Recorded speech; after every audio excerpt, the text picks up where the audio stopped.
Ikipe ya Rayon Sports yanditse amateka adasanzwe muri Sekafa Kagame Cup 2026 itsinze ikipe ya Al Hilal yo muri Sudani igitego kimwe ku busa, ibizamutse ifite amanota 9/9 ku ntsinzi y'igitego kimwe cyatsinzwe na Atiso mu mukino. Abakunzi ba Rayon Sports baraye ibyishimo bidasanzwe, stade yari Murera, abafana ba Rayon Sports murabazi iyo bishimye. Rayon Sports yanditse andi mateka muri Sekafa Kagame Cup 2026 nyuma yo gutsinda Al Hilal yo muri Sudani igitego kimwe ku busa. Yoro umukino wa nyuma w'amatsinda.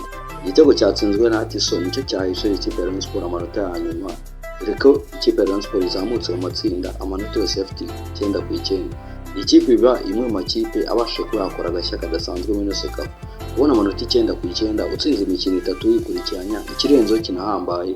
Rayon Sports niyo yakoze agashya ko gusoza imikino y'amatsinda, nta kipe n'imwe ibasha kuba yayibona mu izamu mwirunguruke itsindanye igitego. None se ubundi Rayon Sports uyu mwanya wa mbere ibonye mu matsinda yawugeze bande bayifashije, kandi se muri kimwe cya kabiri mu mukino uzayihuza na Jamus SC yo muri Sudani, Rayon Sports twayitegaho iki mu gukomeza kwandika amateka iri kugenda itwereka. Kanda hano kuri subscribe kugira ngo ujye ubasha kubona amakuru agezweho kandi asesenguye neza. Umunsi wa nyuma w'imikino y'amatsinda, Rayon Sports yari ihangaye na Al Hilal muri Sudani. Wari umukino ukomeye kuko na Al Hilal yari ifite amanota 6 kandi nayo yari ifite amanota 6. Ikizi ikipe zombi zari zizi neza uburemere bw'uyu mukino. Bose basabwaga kuba batsinda kugira ngo babashe kuwusoza itsinda ari abambere. Rayon Sports yari yahize na Al Hilal nayo yashakaga n'amanota kugira ngo bombi babashe kuba bakomeza mu itsinda, ariko habonetsemo ikipe ya mbere. Al Hilal yashakaga gutsinda, ariko na Rayon Sports nayo ntabwo yari yajeje kwifotoza, yashakaga amanota. Abakinnyi ba Rayon Sports bakomeje gushaka uburyo bwo kubona igitego, mu gihe na Al Hilal nayo yakomeje gushaka uburyo yaca icyuho ubugarizi ba Rayon Sports ngo babone igitego. Atiso akora itandukaniro. Umwanya ukomeye waje kuboneka, Atiso yatsindaga igitego cya Rayon Sports ku munota wa 16. Rayon Sports ibonye igitego cya mbere.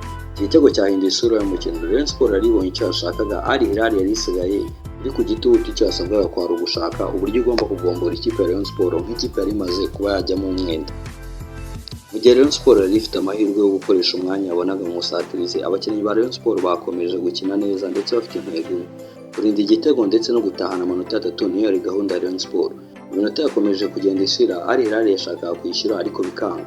Rayon Sports irwana ku buryo bukomeye no kumusifuza barasifuye ifirimbi hanyuma iminota 90 yarangiye. Rayon Sports biciye amanota 3 yayo, Al Hilal bitahiye gusa.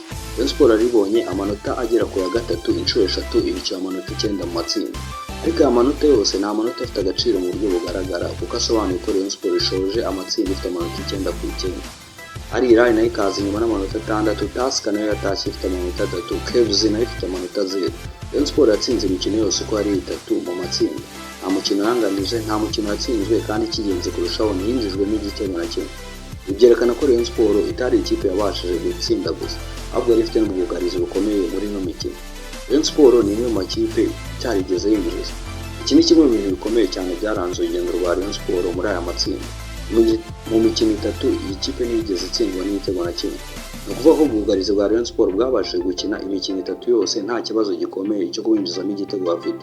Mu marushanwa nk'aya cyane cyane iyo ugeze mu mikino ya nyuma, kugira ubwugarizi bukomeye bushobora gufasha kutinjizwa igitego, bikaba byakubera intwaro yo kugira ngo ubashe kuba wagera kure ndetse ubashe no kwitwara neza mu makipe muhatanye.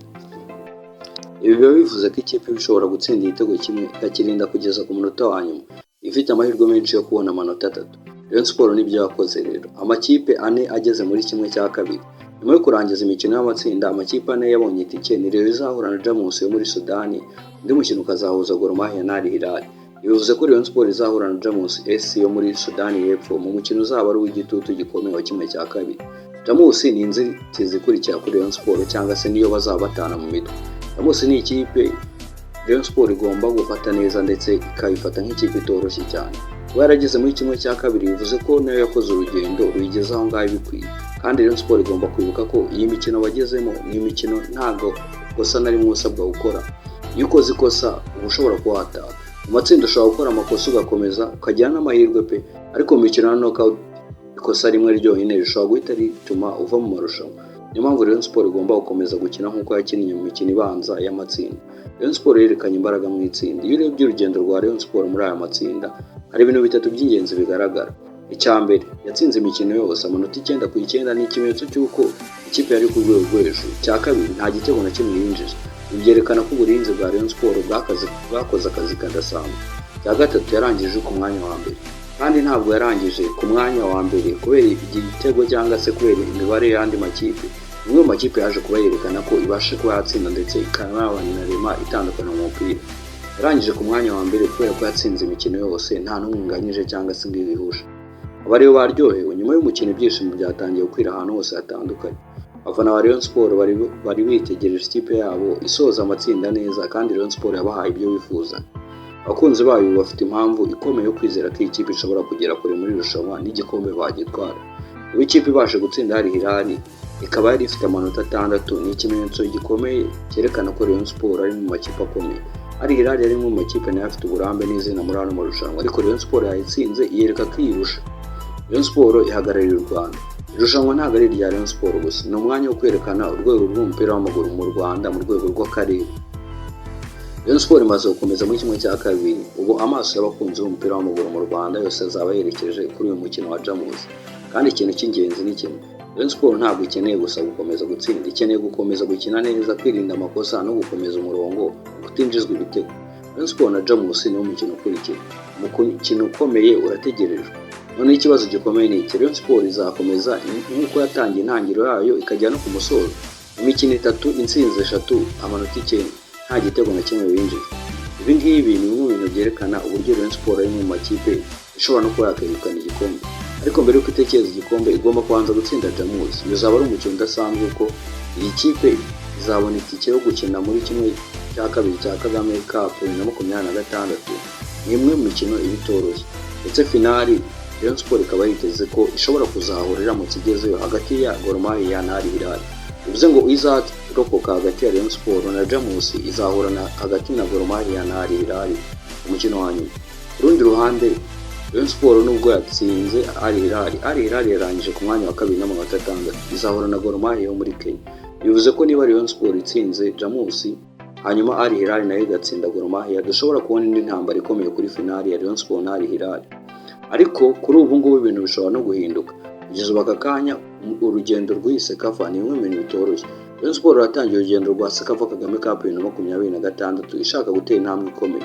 Uyu munsi ihagaze neza cyane, amanota 9/9, imikino 3, intsinzi 3, nta gitego yinjijwe, umwanya wa mbere. Ubu hasigaye intambwe 2 gusa kugira ngo igikombe kibe cyabonerwa nyiracyo nyine. Kugeza ubu aka kanya rero abafana ba Rayon Sport bavuga ati ikipe yacu yaje gutwereka ko ikomeye. Ni imwe mu makipe ibasha kwerekana ko kino gikombe ishobora no kuba yagitwara kandi inabikwiye. Amanota 9/9, gutsinda imikino yose, kutinjizwa igitego na kimwe.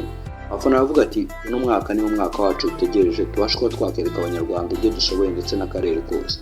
Ese wowe ufana Rayon Sport, iki gikombe urakibona ute? Rayon Sport ayibona? Iruka APR yari ihagarariye u Rwanda na Rayon Sport. APR yaje kubisezererwa mu matsinda, Rayon Sport ni ikipe isigaranye ibyiringiro by'abanyarwanda.